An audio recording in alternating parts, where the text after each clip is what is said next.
மாநாதா. இன்னைக்கு நீங்க எல்லாரும் எப்படி இருக்கீங்க? கர்த்தருடைய பெரிதான கிருபையில நீங்க எல்லாரும் நல்லா இருக்கீங்க, சந்தோஷமா இருக்கீங்க, மன மகிழ்ச்சியா இருக்கீங்க. நாங்க 2 பேருமே விசுவாசிக்கிறோம். இன்னைக்கு கூட வேதத்துல இருந்து ஒரு பகுதியை எடுத்து வாசிச்சு அதை தியானிச்சு ஆண்டவர் நமக்கு என்ன சொல்றாரு அப்படின்றத பார்க்கலாம்.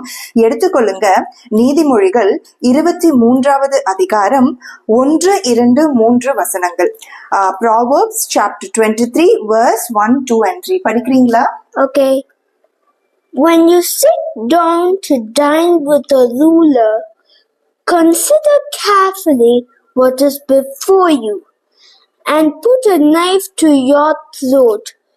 If you are a man of great appetite, do not desire his delicacies, for it is deceptive food. ஆமா, நீ ஒரு அதிபதியோட போஜனம் பண்ண உட்கார்ந்தால் உனக்கு முன்பாக இருக்கிறதை நன்றாய் கவனித்து பார். நீ போஜன பிரியராய் இருந்தால் உன் தொண்டையிலே கத்தியை வை.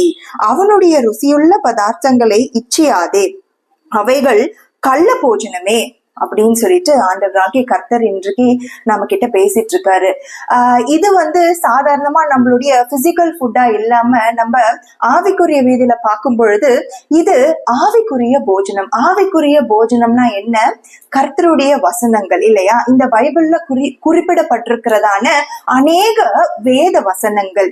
இப்போ நம்மள நிறைய பேருக்கு இந்த வசனங்கள் மேல ரொம்பவும் அதிகமான பிரியம் இருக்கும் இல்லையா? ஐயோ, யாராவது நமக்கு வசனத்தை சொன்னா நம்ம அப்படியே போய் நம்பி நம்ம என்ன பண்ணுவோம், அவர்களிடத்துல கொஞ்ச நேரம் உரையாடுவோம், அவர்களிடத்துல நம்ம பேசுவோம், அவர்கள் கிட்ட இருந்து எப்படியாவது கத்துக்கணும் அப்படின்னு சொல்லிட்டு நம்மளுடைய இருதயத்துல அநேக பேருக்கு இப்ப எனக்கு இந்த மாதிரி பைபிள் சம்பந்தப்பட்டது யாராவது பேசினா இல்ல வசனங்களை குறித்து யாராவது பேசினா நான் ரொம்ப ஆர்வமா பார்ப்பேன், கவனிப்பேன். சரி, அவங்க என்ன பேசுறாங்க, ஆண்டவர் நம்ம கிட்ட என்ன பேசுறாரு அப்படின்றத ரொம்ப ஊக்கமா பாக்குற குணம் என்கிட்ட இருக்குது. ஆனா இப்ப நீங்க யோசிச்சு பாருங்க, எல்லாருமே கர்த்தருடைய வார்த்தையை சுமந்து கொண்டு வருகிறவர்கள் அல்ல. ஏன்னா நமக்கு நல்லாவே தெரியும், பிசாசானவன் நம்மளுடைய எதிரியானவனும் ஒரு தேவதூதன் தான். அவனுக்குமே வசனங்கள் நன்றாக அத்துப்படியாக தெரியும் இல்லையா? அப்போ நம்ம வசனங்களை ஒருத்தரிடத்துல இருந்து வாங்கும் பொழுது, இல்ல ஒருத்தர் நமக்கு ஏதோ ஒரு போதகத்தை கொடுக்கும் பொழுது, இது தேவனுடைய வசனமா, இது தேவனுடைய சத்தமா அப்படின்றத நம்ம நன்றாக பரிசோதித்து பார்க்க வேண்டுமா?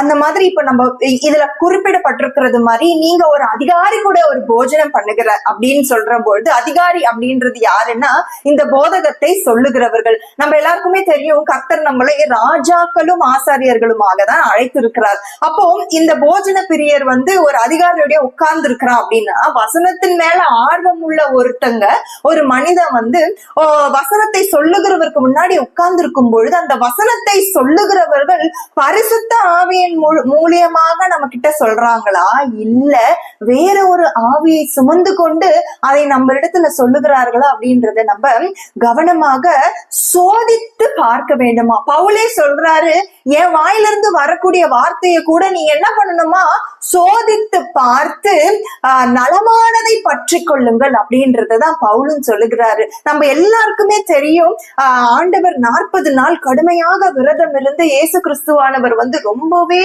சோர்ந்து போயிருந்த காலத்துல யார் வந்தா அவரோட கூட பேசுறதுக்கு? வசனத்தை எடுத்துக்கொண்டு யார் வந்தான்னு பாத்தீங்கன்னா எதிரியானவன் தான் வந்தா இல்லையா? பிசாசானவன் ஆண்டவரை பயங்கரமான ஒரு சோதனையில போடுறான். நீ இந்த அப்பத்தை இந்த கல்களை அப்பமாக மாற்றி புசி அப்படின்னு சொல்லும் போது ஆண்டவர் அப்படியே செஞ்சிடல. பிசாசுக்கு போயிட்டு அவர் துணை நிற்கல, அதற்கு மாறாக என்ன பண்றாரு, வசனத்தினாலே வெற்றி பெறுகிறார் சாத்தான. அப்போ நம்ம கூட ஒரு பந்தி ஆயத்த பண்ணப்பட்டு அந்த பந்தியில உட்கார்ந்து போதிக்கிறவர்கள் நம்ம இடத்துல பேசும் பொழுது, இந்த போதனை சரியான போதனை தானா, இது இயேசு கிறிஸ்துவானவர் பரிசுத்தாவின் மூலியமாக என்னிடத்துல பேசுகிறார்களா என்று நாம் பார்க்கும் பொழுது, பார்க்கணும்னா அதற்கு முதலாவது என்னிடத்துல என்ன இருக்கணும், ஹோலி ஸ்பிரிட் இருக்கணும், பரிசுத்த ஆவியின் அபிஷேகம் இருந்தா மாத்திரம்தான் என்னால அத அழகா கண்டுபிடிக்க முடியும், பகுத்தறிய முடியும். அப்படி இல்லைன்னா நான் விழுந்து போய் விடுவேன். அங்க என்ன அழகா கொடுத்திருக்குது பாருங்க, அதை இச்சியாதே தொண்டையின் மேல, நான் போஜன பிரியனா இருந்தா தொண்டையின் மேல கத்தியை வைக்க சொல்லிருக்கிறார்களா. கத்தியை வையினா என்னது? வசனமாகிய பட்டயம் நமக்குள்ளாக இருக்க வேண்டும். என் இருதயத்துல நான் வசனத்தினால இருந்தனா மட்டும்தான் எனக்கு பொய்யான வசனம் எது அப்படின்றது எனக்கு தெரிய வரும். இப்போ இந்த வேதத்துல அநேக வசனங்கள் இருக்கிறது, அநேக கான்டெக்ஸ்ட் நம்மளுக்கு நிறைய வார்த்தைகள் இருக்கிறது, நிறைய அதிகாரங்கள் இருக்கிறது, நிறைய உவமைகள் இருக்கிறது. ஆனா அதெல்லாம் நம்ம அப்படியே ஏற்றுக்கொள்ளவே முடியாது. ஏன்னா வேதத்தில் இருக்கிற ஒவ்வொரு எழுத்திற்கும், எழுத்தின் உறுப்பிற்கும் அர்த்தம் இருக்கிறது இல்லையா? இப்ப ஒருத்தர் மேலோட்டமா வசனத்தை படித்து கொண்டு இப்படிதான் கொடுத்திருக்கிறது, நான் இப்படிதான் நான் செய்வேன் அப்படின்னு சொல்லிட்டு பேசினாங்கன்னா அப்போ அந்த வசனத்துடைய கான்டெக்ஸ்ட் அவங்களுக்கு புரியலன்னு அர்த்தம். அந்த வசனத்தை முழுமையாக, அந்த வசனத்துடைய முழுமையான எக்ஸ்பிளனேஷன் அவர்களுக்குள்ள இல்லைன்னு அர்த்தம். வசனத்தை படிக்கும் பொழுது அதை முழுமையாக நம்ம படிக்க வேண்டும். அதனுடைய எக்ஸ்பிளனேஷன் என்ன அப்படின்றத நம்ம முழுமையாக கற்றுக்கொள்ள வேண்டும். அதை கற்றுக் கொடுக்கிறவர் பரிசுத்த ஆவியானவர் மட்டுமேதான். திடீர்னு ஒருத்தர் இந்த மாதிரி ஒரு வசனத்தை படிச்சேன், இது எல்லாமே தப்பா இருக்கே, இது என்னது, இது இப்படி இருக்கே அப்படின்னு சொல்லிட்டு உன்னத பாட்டை கொடுத்து ஒருத்தர் நம்ம கிட்ட உரையாடினா அந்த உன்னத பாட்டுல இருக்கிற அந்த ஆழமான பரிசுத்த சபையை குறித்துதான் தேவ ஆவியானவர் நம்ம இடத்துல பேசிட்டு இருக்காரு. அது நம்மளுக்கு யாருக்குமே புரியாது. ஆனா மேலோட்டமா இது ரொம்ப அடல்ட் கண்டென்ட்டா இருக்கு அப்படின்னு சொல்லிட்டு நம்ம அதை ஒதுக்கி வைத்திருக்க முடியாது. எல்லா வசனத்திற்குமே ஆழமான சத்தியம் ஒன்று இருக்கிறது. அந்த சத்திய ஆவியானவர் மாத்திரமே தான் அதை நம்மளுக்கு போதிக்க முடியும். அப்போ எல்லா வசனங்களையும் நாம் ஏற்றுக்கொள்ள முடியாது, ஏற்றுக்கொள்ளவும் கூடாது. அதை சோதித்து ஆராய்ந்து செழிப்பின் உபதேசம் எது, கிருபையின் உபதேசம் எது, கண்டிப்பின் உபதேசம் எதுன்று பகுத்தறிய வேண்டும். அப்படிப்பட்ட அறிவை தேவ ஆவியானவர் நமக்கு நிச்சயமாக கொடுப்பாரு. இப்ப நம்ம பாத்தீங்கன்னா இப்ப இருக்கிற காலகட்டத்துல எல்லாருமே வறுமையினால ரொம்பவே கஷ்டப்பட்டுட்டு இருக்கோம். ஆனா இந்த வறுமை நிமித்தமாக நம்ம சோர்ந்து போகாதபடிக்கு திடீர்னு ஒரு செழிப்பின் உபதேசம் வரும் பொழுது நம்ம அந்த செழிப்பின் உபதேசத்தை மாத்திரமே பற்றி கொண்டு இருப்போம். ஆனா அது தவறு. ஆண்டவர் நமக்கு செழிப்பை மாத்திரமே சொல்லவில்லை, சிலுவையை தூக்கி கொண்டு நடக்கவும் தான் சொல்லியிருக்கிறார். அதே ஆண்டவர் தான் சொல்லியிருக்கிறாரு, பணக்காரன் ஐஸ்வர்யவான் பரலோக ராஜ்யத்தை பிரவேசிப்பது ரொம்ப கடினமான காரியமாக இருக்கிறது. அப்போ நான் செழிப்பின் உபதேசத்தை நோக்கி போகும் பொழுது என்னால பரலோகத்தை முழுமையாக சுதந்திரிக்க முடியாது. ஏன்னா எனக்குள்ள என்ன இருக்கு? ஐஸ்வர்யத்தின் இச்சை இருக்கிறது, மண்ணின் இச்சை இருக்கிறது. அப்போ என்னால ஃபுல்லாவே தேவனுக்காக உழைக்க முடியாது, தேவனுக்காக போராட முடியாது. அப்போ எந்தெந்த உபதேசத்தை நான் கேட்கணும், எந்தெந்த உபதேசம் என் ஆத்துமாவை வளர செய்யும் அப்படின்றத பார்க்கணும். இப்ப நமக்கே தெரியும், நம்மளுடைய வேர்ல்ட்ல அதிகமான ஃபுட் வெரைட்டிஸ் இருக்கு இல்லையா? ஹெல்தி ஃபுட்டும் இருக்கு, அன்ஹெல்தி ஃபுட்டும் இருக்கு. இப்ப ஹெல்தி ஃபுட்டை சாப்பிடும் போது நமக்கு பிடிக்காது, ஏன்னா அது நாவிற்கு ருசியாக இருக்காது. ஆனா உடம்பிற்கு அது ஆரோக்கியமான ஒன்றாக இருக்கும். ஆனா அன்ஹெல்தி ஃபுட் பாருங்களேன், இந்த நாக்கு, இந்த 4 சென்டிமீட்டரோ 5 இன்ச்சோ 4 இன்ச்சோ அந்த நாக்குக்கு மாத்திரமே ருசி மாத்திரமே கொடுக்கும்.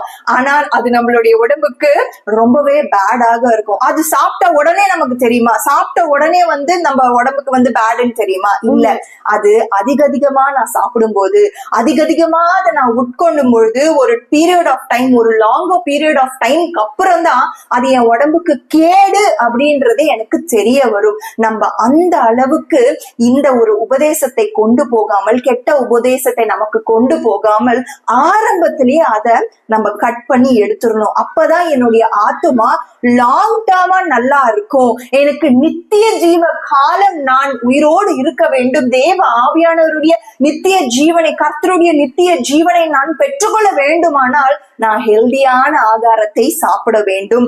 கர்த்தருடைய பரிசுத்தமான உணவை நான் போஜனம் செய்தால் மாத்திரமே என்னால நித்திய ஜீவனை பெற்றுக்கொள்ள முடியும். நம்ம எல்லாருக்குமே தெரியுங்க. ஆக்சுவலி வேதத்துல விழுந்து போன முக்காவாசி பேர் இந்த போஜனத்தினாலதான் விழுந்து போயிருக்காரு. ஆரம்பத்திலேயே பாருங்களேன்,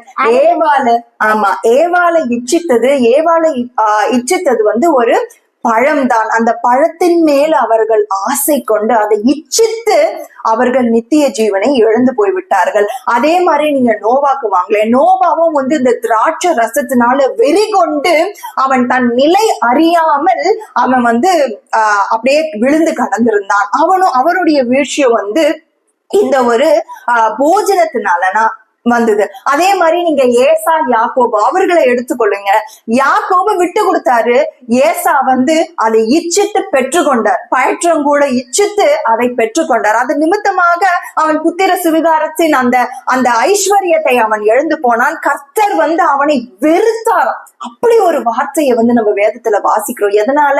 அவன் தப்பான போஜனத்தை சாப்பிட்டதுனால, அவன் போஜன பிரியனாக இருந்ததுனால. அந்த ஸ்பிரிட் ஆஃப் கிளட்னி ரொம்பவே மோசமான ஒரு ஸ்பிரிட். அது எல்லாத்தையும் சாப்பிடும். நம்மளுடைய உடம்புக்கு தேவையானது தேவையில்லாததுன்னு சொல்லிட்டு அதிகமானவதை உட்கொண்டு ஒரு நாள் அது மரணத்தை நமக்கு தந்துவிடும். சோ அதனால ரொம்ப கேர்ஃபுல்லா இருக்கணும் அந்த ஸ்பிரிட் ஆஃப் கிளட்னில.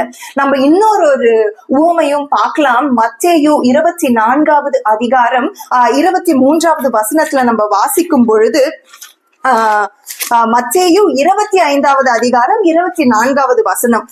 25வது அதிகாரத்துல அநேக உவமைகளை குறித்து இயேசு கிறிஸ்துவானவர் அவர்களுடைய சீஷர்களிடத்துல பேசிக்கொண்டிருப்பாரு.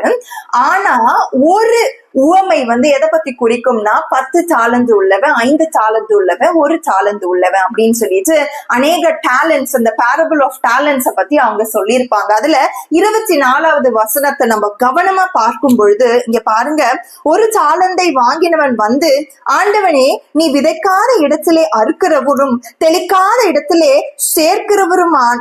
சேர்க்கிறவருமான கடினமுள்ள மனுஷன் என்று அறிவேன். ஆகையால் நான் பயந்து போய் உமது தாளத்தை நிலத்தில் புதைத்து வைத்தேன்.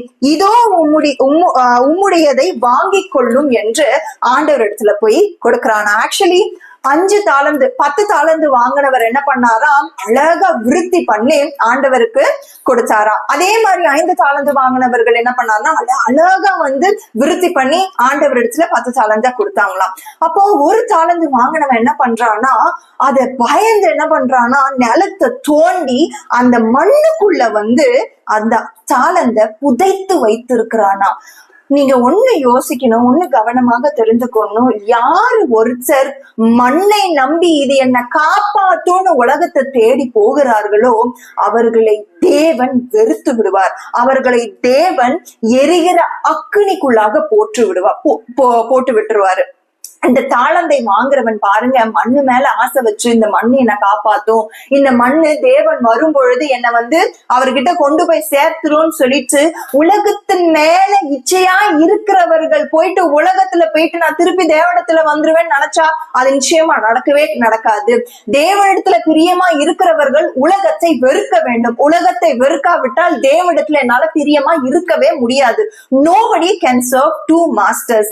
தேவனிடத்துல ஒன்று பிரியமா இருக்கணும், இல்லையா உலகத்துல ஒருத்தர் பிரியமா இருக்கணும். நான் ரெண்டுத்துலயுமே காலை வச்சுப்பேன் அப்படின்னு சொல்லிட்டு இருந்தோம்னா நிச்சயமா என்னால பரலோக ராஜ்யத்தை சுதந்திரித்துக் கொள்ளவே முடியாது. இங்க ஒருத்தர் என்ன பண்றாரு, இந்த மண்ணு என்ன காப்பாத்துன்னு சொல்லிட்டு மண்ணை தோண்டி அந்த மண்ணுக்குள்ள போயிட்டு தேவனுடைய தாளந்தை புதைத்து வைக்கிறான். அதன் நிமித்தமாக, அந்த தாளந்தின் நிமித்தமாக அவனுக்கும் ஒரு பிரயோஜனம் இல்லை, மற்றவர்களுக்கும் ஒரு பிரயோஜனம் இல்லை. அதனால என்ன பண்றாரு ஆண்டவர் தெரியுமா, இந்த தாளந்து உள்ளவனை கிட்ட இருந்து எடுத்து அவர் 5 தாளந்து கொடுத்தவர்களுக்கு போய் கொடுத்துடுறாராமா. அப்ப யோசிச்சு பாருங்க, இல்லாத இடத்துல இருந்து இருக்கிறதும் பிடுங்கப்படுமா. அப்படி ஒரு கொடுமையான பனிஷ்மெண்ட் தேவன் அந்த மண்ணை நம்பி மண்ணுக்குள்ள புதைத்து வைத்திருக்கிறதான அந்த மனிதருக்கு கொடுக்கிறாரா. அப்ப கவனமாக பார்க்கணும். தேவன் எனக்கு ஒரு காரியத்தை கொடுத்திருக்கிறாரா, தேவன் எனக்கு ஒரு உபதேசத்தை கொடுத்திருக்கிறாரா, தேவன் எனக்கு ஒரு தாளந்தை கொடுத்திருக்கிறாரா, அது மற்றவர்களுக்கு பிரயோஜனமாகவோ இல்லை எனக்கு பிரயோஜனமாகவோ நான் அதை பத்திரப்படுத்தி தேவன் வரும் பொழுது அதை நான் மல்டிப்ளை பண்ணி அவரிடத்துல கொடுக்கணும். அப்படி நான் கொடுக்க தவறுவிட்டேன் ஆனால் என்கிட்ட இருக்கிறதும் என்ன ஆகும், போயிடும். ஆமா, புடுங்கி மற்றவர்களிடத்துல கொடுப்பாரு. அந்த மாதிரியான ஒரு அவலமான ஒரு நிலை நம்ம யாருக்குமே வரக்கூடாது. அதனால கேர்ஃபுல்லா இருக்கணும். நான் எந்த உபதேசத்தை கேட்கிறேன், எந்த ஒரு உபதேசத்திற்குள்ளாக என் வாழ்க்கையை நடத்தி கொண்டு போறேன், எந்த உபதேசத்திற்குள்ளாக என் பிள்ளைகளை நான் நடத்தி கொண்டு போறேன் அப்படின்றத நான் நன்றாக உய்த்து ஆராய்ந்து பார்க்க முடியும். அப்படி நான் உய்த்து ஆராய்ந்து பார்த்து அந்த கலைகளை நான் பிடுங்கி எரியும் பொழுது நான் என் தேவனுக்காக உபயோகப்படுகிற ஒரு நல்ல பாத்திரமாக நம்ம எல்லாருமே காணப்படுவோம். சரியா? ஜெபம் பண்ணிடலாமா? மகா கிருபையும் இருக்கும்ல தேவபிதாவே, ஆண்டவரே, இந்த நல்ல வேலைக்காக உமக்கு நன்றி ஆண்டவரே. ஏசுப்பா, நாங்க செழிப்பின் உபதேசத்தை நம்பி போகாம நித்திய ஜீவனுக்கு ஏதுவான வார்த்தைகளை நம்பி ராஜா உம்முடைய கர்த்தாவே ராஜ்யத்துக்குள்ள பிரவேசிக்கிற பிள்ளைகளாக நாங்கள் இருக்க வேண்டும் ஆண்டவரே. எங்களுடைய இருதயத்தை நீர் ஆராய்ந்து கர்த்தாவே, எங்க இருதயத்தை நீர் பக்குவப்படுத்துங்க ஆண்டவரே. நலமானதை நாங்கள் பற்றுக்கொள்ளும் அந்த அறிவையும் ஞானத்தையும் நீர் எங்களுக்கு தாங்க.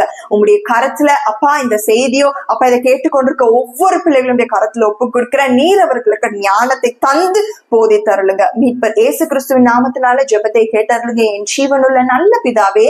ஆமேன். மார்னாதா. ஆமேன்.